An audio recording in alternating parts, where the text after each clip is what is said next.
오늘 하나님의 말씀 같이 나누기 원합니다. 마태복음 3장입니다. 3장 1절부터 10절까지예요. 마태복음 3장 1절부터 10절까지인데 함께 한 목소리로 좀 읽기 원합니다. 3장 1절부터 10절까지입니다. 시작. 그때 세례 요한이 이르러 유대 광야에서 전파하여 말하되 회개하라 천국이 가까이 왔느니라 하였으니 그는 선지자 이사야를 통하여 말씀하신 자라 일컬으되 광야에 외치는 자의 소리가 있어 이르되 너희는 주의 길을 준비하라 그가 오실 길을 곧게 하라 하였느니라. 이 요한은 낙타털을 옷을 입고 허리에 가죽띠를 띠고 음식을 메뚜기와 석청이었더라. 이때 예루살렘과 온 유대와 요단강이 그에게 나와 자기들의 죄를 자복하고 요단강에서 그에게 세례를 받더니 요한이 많은 바리새인들과 사두개인들이 세례 베푸는 대로 오는 것을 보고 이르되 독사의 자식들아 누가 너희를 가리켜 임박한 진노를 피하라 하더냐. 그러므로 회개에 합당한 열매를 맺고 속으로 아브라함이 우리 조상이고 생각하지 말라. 내가 너희에게 이르노니 하나님이 능히 이 돌들로도 아브라함의 자손이 되게 하리라. 이미 도끼가 나무 뿌리에 놓였으니 좋은 열매를 맺지 않은 나무마다 찍혀 불에 던져르리라. 아멘. 하나님의 말씀입니다. 혹시 그 G10이나 G20 약간 국가적인 회의가 있을 때 어떤 나라의 주최할 때 그 주체로 많은 나라의 원수들, 국가 대통령들이 옵니다. 그리고 회담장까지 그 나라의 보호를 받으면서 가죠. 그 퍼레이드가 펼쳐지는데 어떤 광경이 펼쳐지죠? 많은 오토바이들이 앞서가고 그 뒤에 검은색 리무진이 엄청난 규모로 갑니다. 그 리무진에는 국가 원수가 타 있고 그리고 그를 보호하는 보디가드들이 타 있습니다. 또한 그 광경을 보기 위해 수많은 사람들이 몰려와요. 물론 우리가 TV로 접하고 볼 수 있지만 이것을 직접 보기 위하여 사람들이 가기도 한다는 거예요. 참 멋진 광경이죠. 그런데 이 장면을 우리가 2000년 전으로 한번 갔으면 좋겠어요. 그 허허벌판, 광야, 아무것도 없는 그곳에 한 외치는 자가 나타납니다. 이제 왕이 오십니다. 이제 왕이 곧 오시니 그의 길을 예비해야 합니다 라는 말씀이 선포됩니다. 많은 사람들이 흥분하기 시작합니다. 아, 진짜 우리가 고대했던 왕이 온다고? 그 왕이 온다고? 오늘 그 말씀이 오늘 본문 말씀에 기록되어 있습니다. 하지만 당시 유대인들은 왕이 옴에도 불구하고 그 왕이 누구인지 그 왕을 어떻게 준비해야 되는지를 몰랐어요. 당시 정기적으로 하나님을 믿고 경외하던 자들도 그들 스스로가 정말 우리가 메시아를 맞이할 수 있을까에 대한 확신이 없었어요. 그럴 정도로 그들은 아무런 준비가 되어 있지 않았습니다. 저희가 멤버십 교육을 할 때 가장 먼저 다뤘던 주제가 뭐예요? 우리가 믿는 예수님이 누구인지를 다루었어요. 내가 믿고 내가 원하는 방식의 예수님이 아니라 성경에서 말하고 있는 예수님이 누구인지를 우리가 제대로 알아야 합니다 라고 우리가 같이 나누었습니다. 그 연장선에서 오늘 저는 마태복음 말씀을 가지고 계속적으로 복음이 무엇인지, 우리가 믿는 예수님은 어떤 분인지, 그분이 무엇을 하셨는지, 그렇다면 우리는 무엇을 해야 하는지를 나누기 원합니다. 성경에서 말하는 복음은 우리 예수님을 뜻하고요, 예수님께서 전하신 말씀이 복음이에요. 그래서 제가 마태복음을 통해서 예수님께서 전하신 복음이 무엇인지, 그 왕이 누구인지를 같이 다루기 원해요. 물론 우리가 알고 있듯이 마태, 마가, 누가, 요한 4복음서에 다 예수님에 대한 이야기가 나옵니다. 그 중에서 제가 마태복음을 선택한 이유가 있어요. 그 첫 번째 이유가 이 마태복음에는 우리가 믿는 참된 왕이 누구인지를 계속적으로 강조하면서 이야기하고 있어요. 구약의 말씀을 인용하면서 구약에 예언되었던 그 메시아가 바로 예수님이다 라고 분명하게 가르쳐주고 있는 책이 마태복음이에요. 특별하게 이것을 강조하는 이유가 마태복음을 읽는 대상의 1차가 유대인이기 때문에 그래요. 당시 유대인들은 자기 마음대로 메시아를 고대하고 믿었어요. 아, 내가 믿는 메시아, 그분이 오셔서 나의 이런 부분을 해결해 주실 거야, 이런 부분을 해결해 주실 거야. 그 대표적인 예로 그들이 로마의 고통을 받고 있었는데 이 로마에서 나를 해방시켜줄 정치적이고 군사적인 왕을 소개하고 기대했다는 거예요. 자기가 원하는 방식으로 왕을 바라보고 믿었어요. 하지만 주님께서 뭐라고 말씀하십니까? 아니야, 그거 아니야. 너희가 생각했던 그런 왕이 아니라 나는 본질적으로 인류의 죄를 해결하려 온 이 세상의 진정한 왕이야 라고 분명하게 구약의 모든 말씀을 인용하면서 설명하고 있는 것이 마태복음이에요. 그래서 우리가 복음을 이해할 때 마태복음을 통해서 우리가 복음을 접하면 예수님의 말씀을 연구하고 공부하게 되면 아, 정말 구약에서부터 신약까지 풍성하게 복음을 이해할 수 있을 거예요. 또한 마태복음에는 교회라는 단어가 나옵니다. 다른 복음서에는 없어요. 그러니까 교회가 무엇인지, 교회가 어떻게 세워졌는지, 또한 교회는 무슨 일을 하는지가 적혀있는 책이 마태복음이에요.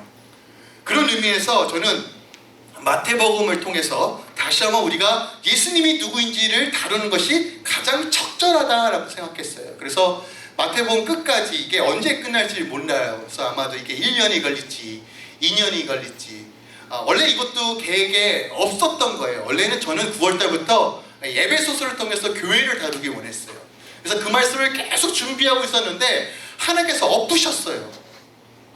제가 실력이 부족해서 엎으셨는지 아니면 이게 지금 더 필요한 말씀인지 모르지만 하나님께서 저에게 마태복음이라는 우리가 믿는 예수님, 이 마지막 때 우리가 누굴 고대해야 되는지를 아는 것이 중요하다는 그런 강력한 마음을 주셨어요. 그래서 마태복음을 묵상하면서 제가 같이 이 복음이 무엇인지, 하나님 나라가 무엇인지, 우리가 고대할 왕은 어떤 분인지를 같이 다루기 원합니다. 특별히 오늘 마태복음 3장은 우리가 잘 알고 있는 인물, 바로 세례 요한, 침례 요한이라는 있는 자가 어떻게 사역했는지가 기록되어 있어요. 당시 세례 요한이 등장하기 전까지 어떤 일이 벌어졌냐면 이스라엘은 하나님과 단절을 경험하고 있었을 때예요. 하나님께서 400년 동안 아무 말씀 안 하셨어요.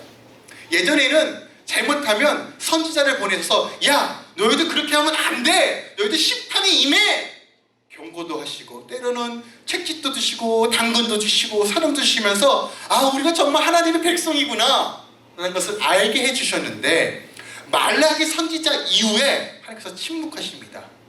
이스라엘 백성의 입장에서는 굉장히 힘들었을 거예요. 그래도요, 여러분, 내 아버지가 있는 게 낫잖아요. 나를 때리더라도 혼내더라도 아버지의 음성을 듣는 게 낫잖아요. 그런데 그 음성을 못 듣는 거예요. 그 답답하던 그 시절에 갑자기 혜성처럼 나타난 인물이 바로 침례 요한, 세례 요한이었어요. 우리가 좀 말라기 말씀을 좀 묵상하기 원하는데요. 말라기 4장 5절부터 6절은 구약의 마지막 절을 이야기합니다. 4장 5절에서 6절은 이렇게 기록하고 있어요.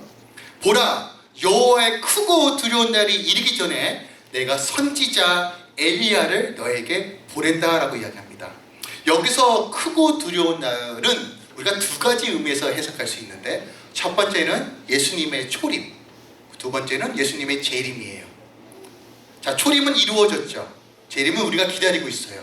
자, 이해되시죠? 그런데 이 초림과 재림 전에 하나님께서 누굴 보내신다고요? 엘리야를 보낸다라고 말하고 있어요. 근데 이 엘리야가 누구냐? 마태복음 17장에 보면 예수님의 제자들이 물어요.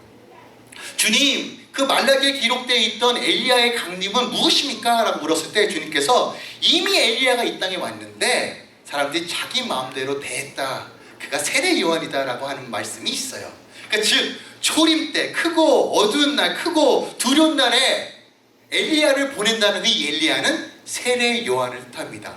그렇다면요, 재림 때 다시 오실 엘리야는 누구일까요? 바로 하나님의 부르심 가운데 하나님의 왕을 길을 예비하는 주의 성도들, 수의 교회들을 뜻합니다. 하나님은요, 이 크고 두려운 날에 왕의 길을 예비하는 자를 찾고 계신다는 것을 우리가 기억하셔야 돼요. 우리가 진짜 지금이 마지막 때라는 생각을 가지고 있다면 우리가 이 말씀에 귀 기울여야 한다는 것이에요. 그렇다면 크고 두려운 날에 이 엘리야가 와서 어떤 일을 할 것인가가 바로 말라기 6장 4장 6절에 기록되어 있어요. 6절이 이렇게 말씀하고 있습니다. 그가 아버지의 마음을 자녀에게로 돌이키게 하고 자녀들의 마음을 그들의 아버지께로 돌이키게 하리라. 이것이 바로 엘리야가 해야 될 일이에요. 이것을 조금 더 해석하면 이렇습니다. 여기서 말하는 아버지는요, 믿음의 선진들, 그러니까 아브라함과 다윗 같은 정말 하나님을 두렵고 떨림으로 하나님을 온전히 섬기고 예배했던 자들을 아버지라고 표현하고요, 이 자녀들은 무엇일까요? 그 믿음을 떠나서 자기 마음대로 하나님을 섬기는 세대들을 자녀들이라고 표현한 거예요. 그럼 이 엘리야가 무엇을 한다고요? 이 자녀들의 마음을 다시 돌이켜서 정말 하나님을 경외하고 하나님을 사랑하고 하나님을 예배하는 자로 그 길을 턴하는 역할을 하는 것이 바로 엘리야의 역할이에요. 그렇다면 세례 요한의 역할이 무엇이에요? 자기 마음대로 메시아를 보고 자기 마음대로 왕을 고대했던 그 유대인들을 향하여 너희들 그거 잘못한 거야. 아버지께로 정말 하나님을 예배하고 진짜 하나님을 고대하고 진짜 예수님을 믿어야 돼. 그 말씀, 그 길을 예배했던 역할이 바로 엘리야, 세례 요한의 역할이고, 재림 때 이 역할이 누구의 역할이라고요? 교회와 성도들의 역할이라는 거예요. 아셨죠? 이게 분명한 부르심이에요. 성경을 자세히 보면 우리가 어떻게 살아야 하는지에 대한 분명한 그림이 그려져 있습니다. 즉 우리는 지금 어그러지고 깨져 있는 시대, 자기 마음대로 신앙생활하고 있는 이 못된 교회와 성도들을 향하여 우리가 정말 하나님을 경외해야 됩니다. 두렵고 떨림으로 그날을 기대해야 됩니다. 거룩한 신부로서 우리가 살아야 합니다 라고 말하고 있는 것이에요. 오늘 세례 요한이 등장했던 이 장면은 매우 파격적인 장면이에요. 당시 누구에게 세례를 베푼다는 건 없었던 일입니다. 그러니까 물로 씻긴다는 건 어떤 의미가 있을까요? 깨끗이 한다는 거잖아요. 그러니까 정결하게 한다는 거예요. 그러니까 누군가 나의 몸을 씻긴다? 이건 좀 이상하잖아요. 그죠? 모르는 사람이 나의 몸을 씻긴다? 좀 이상한 겁니다. 당시 문화도 마찬가지였어요. 정결케 하는 것은 자기 스스로 하는 거고 회개도 자기 스스로 하는 거예요. 근데 요한이 뭐라고 얘기해요? 침례도 주고 회개하라고 선포하고 달달 볶죠. 너희들 돌이키지 않으면 큰일 나. 이런 사람이 없었다고요. 회개해라, 천국이 가까이 왔어. 회개해라, 천국이 가까이 와서 정신 차려야 돼. 이렇게 강제로 회개를 외치고 세례를 준 사람이 없었다는 거예요. 그래서 정말 특이한 사역을 했어요. 또한 이 외침이 왜 특이했냐면 당시 히브리인들이 생각하는 광야의 개념이 있어요. 광야는 아무것도 없는 땅이에요. 척척하고 사람이 살 수 없는 땅이에요. 하지만 오늘 지금 세례 요한이 말씀을 외치는 곳이 어디예요? 광야예요. 이스라엘 백성에게 광야는 매우 특별한 곳입니다. 광야의 의미를 생각하면 7개의 단어를 사용해서 광야를 표현해요. 히브리어를 사용하면. 그러니까 예를 들어서요, 저희가 한 과일을 7개 언어로 표현한다고 생각해 보십시다. 어떤 의미가 있을까요? 그만큼 관심이 많은 거예요. 그만큼 의미가 있는 거예요. 그러니까 한 지역을 7개 단어로 표현한다는 것은 이스라엘 입장에서 광야는 매우 특별하고 어떤 모형과 지형에 따라서 주시는 의미가 너무 다르다는 거예요. 특별하게 우리가 잘 알고 있는 단어 중에 하나가 뭐냐면 광야를 표현하는 히브리어 중에 미드바르라는 단어가 있어요. 이 단어의 뜻은 하나님께서 내게 말씀하시는 곳이라는 의미를 가지고 있어요. 그러니까 히브리인들이 광야를 생각할 때 딱 보기에는 사람이 살 수 없는 땅이에요. 척박하고 아무것도 없는 그 땅. 그런데 그것을 어떤 시선으로 본다고요? 하나님이 나에게 말씀해 주시는 곳이라고 보는 거예요.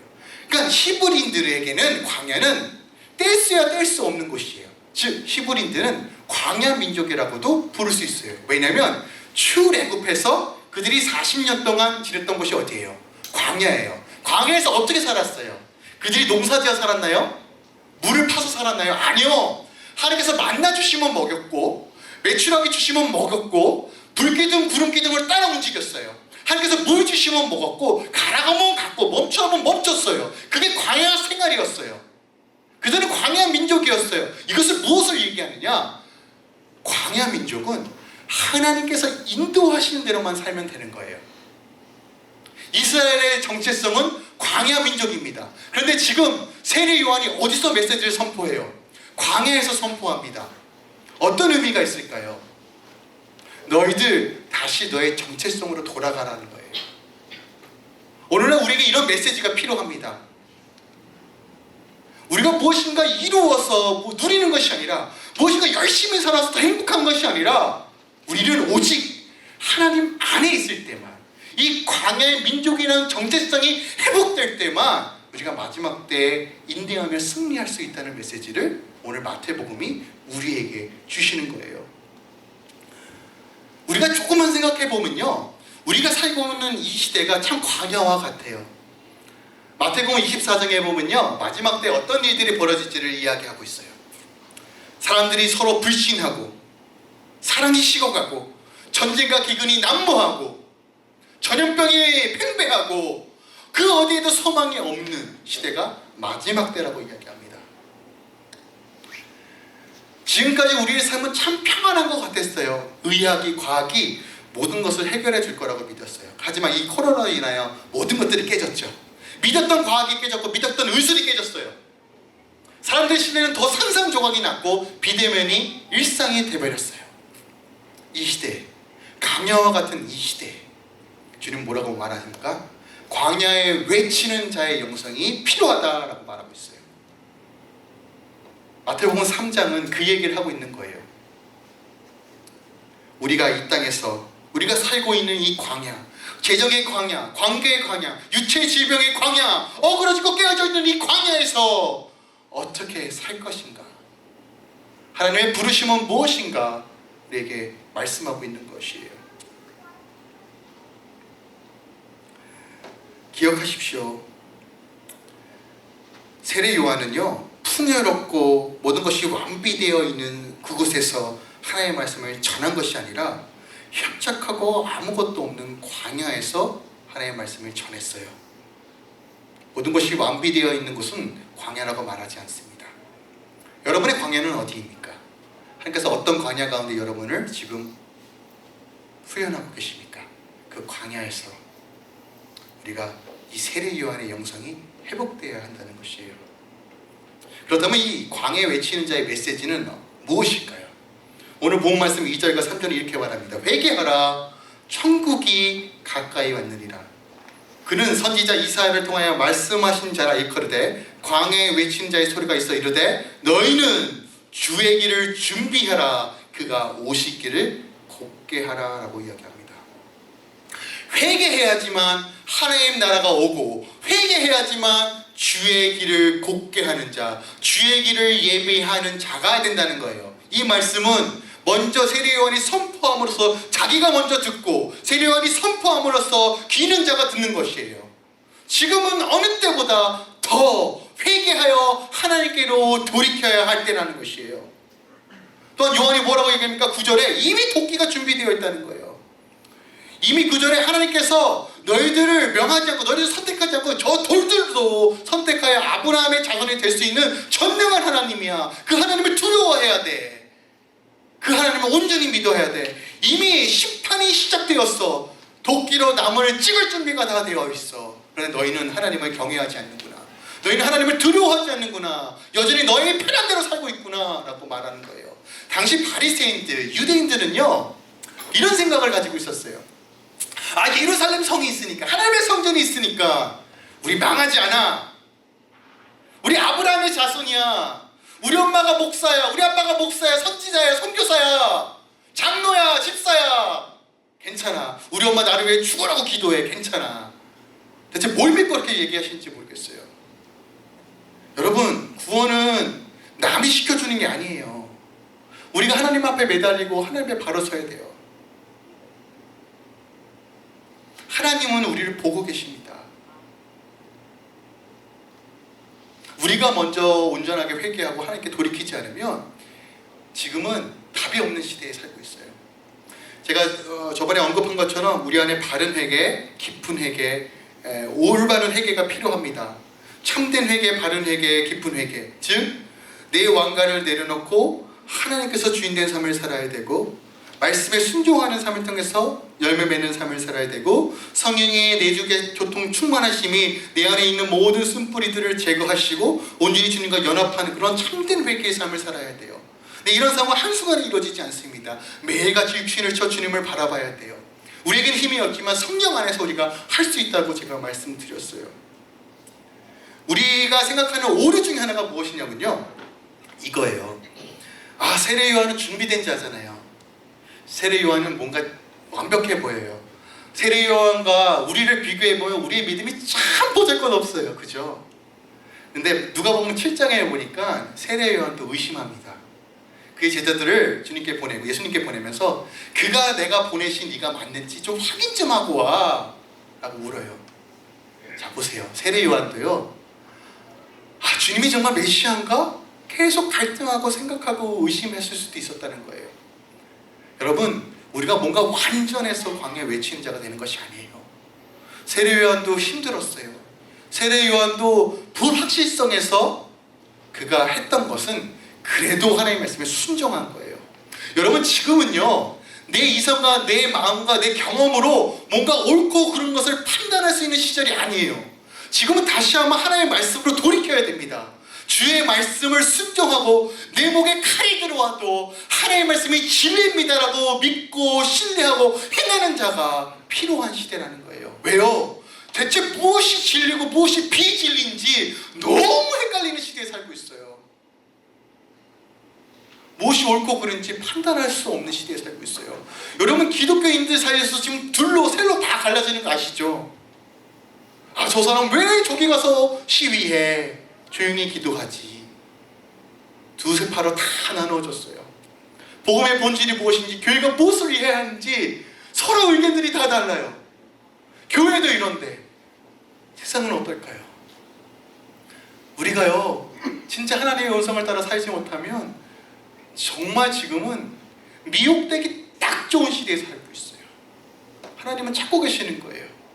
광야에 외치는 자, 그 메시지를 전할 자를 찾고 계시는 거예요. 그렇다면 우리가 그게 무엇인지 알아야 되잖아요. 내 세계관과 내 가치관이 무엇인지, 하나님께서 주시는 그 가치가 무엇인지, 그 생각이 무엇인지, 그 비밀이 무엇인지를 알아야 되잖아요. 그래야 주의 길을 곱게 할 수 있는 것이에요. 그렇다면 광야에 맺히는 자의 삶은 어떤 모습일까요?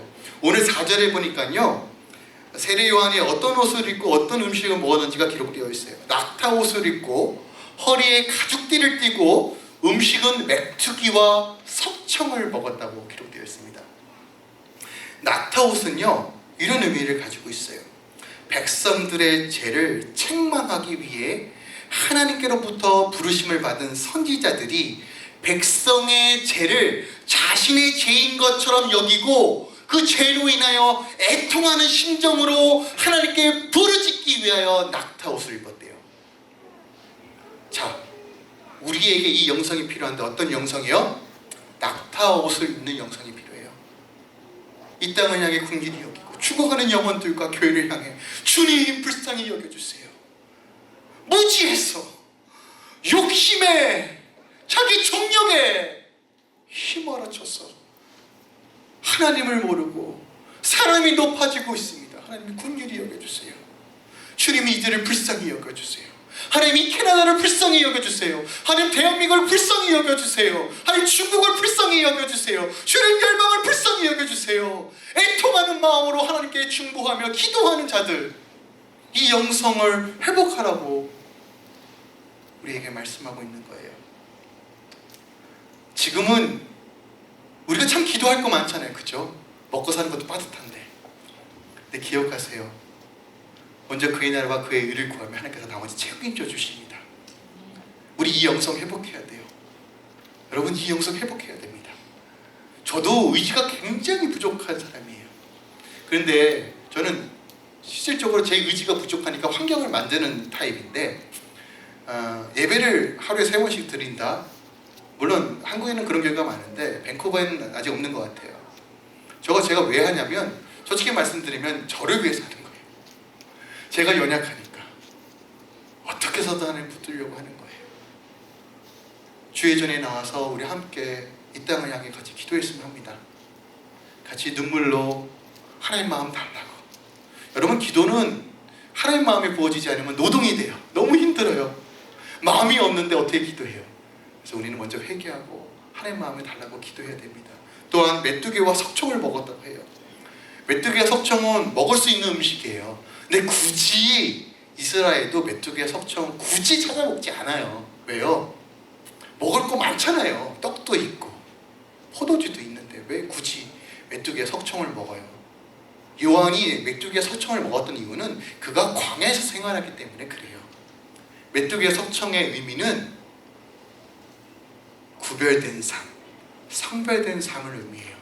남이 안 하는 거, 남이 안 먹는 거, 그러한 삶을 선택하는 거예요. 오늘날 너무나 많은 것들이 어그러져 있어요. 예전에 여러분, 교회에 역사적으로 교회와 성도는 늘 문제투성이었어요. 윤리적이고 도덕적인 문제, 성적인 타락, 입에 담을 수도 없는 수많은 세상의 질타의 문제들이 교회와 성도들에게 쏟아져 나왔어요. 하지만 그때는 그래도 교회가 좀 갱신한 의지가 보이고 그래도 잘 해보려고 한다면 사람들이 그래, 사람이니까 그럴 수 있어 라는 의식이 조금 있었어요. 근데 지금은 여러분, 예수 믿는다고 하면 어떤 반응이 나오는지 아십니까? 불신의 아이콘이 됐습니다. 그냥 불신이에요. 쟤들은 믿을 만한 존재가 아니야 라고 이미 낙인이 찍혀버려요.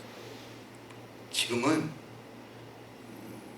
예수를 모르던 사람들이 예수를 믿는 것이 거의 불가능에 가까워 보인다 라고 동의를 하시더라고요. 그러면서 저에게 어떤 말씀하시냐면, 지금은 추수의 때인 것 같다.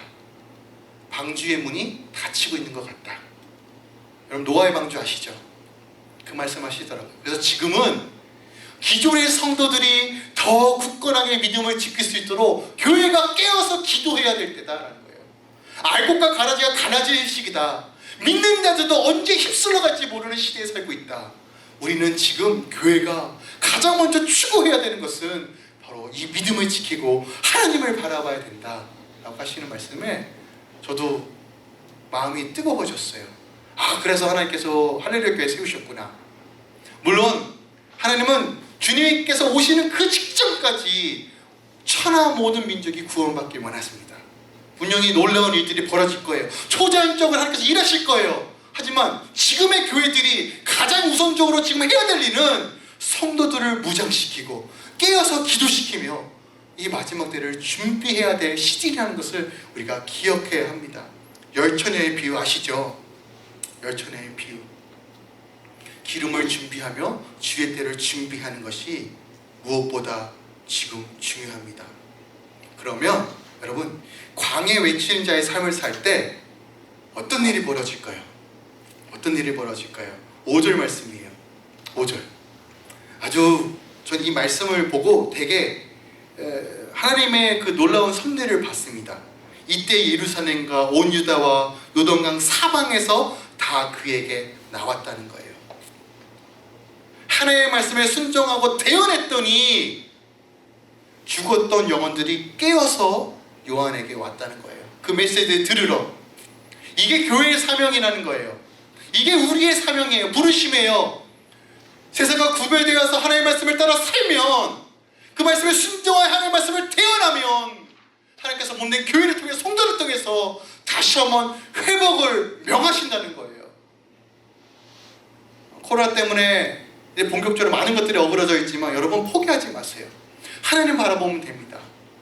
어떻게 보면 지금 밟고 있는 기독교 핍박은요, 우리가 잘못한 것도 있어요. 그죠? 우리의 실수로 인하여, 우리 잘못된 결정으로 인하여 세상의 질타를 받는 것도 있다고요. 아무 이유 없이 세상이 우리를 질타하지 않아요. 그죠? 맞죠? 우리의 몸된 교회들이 너무 오만했어요.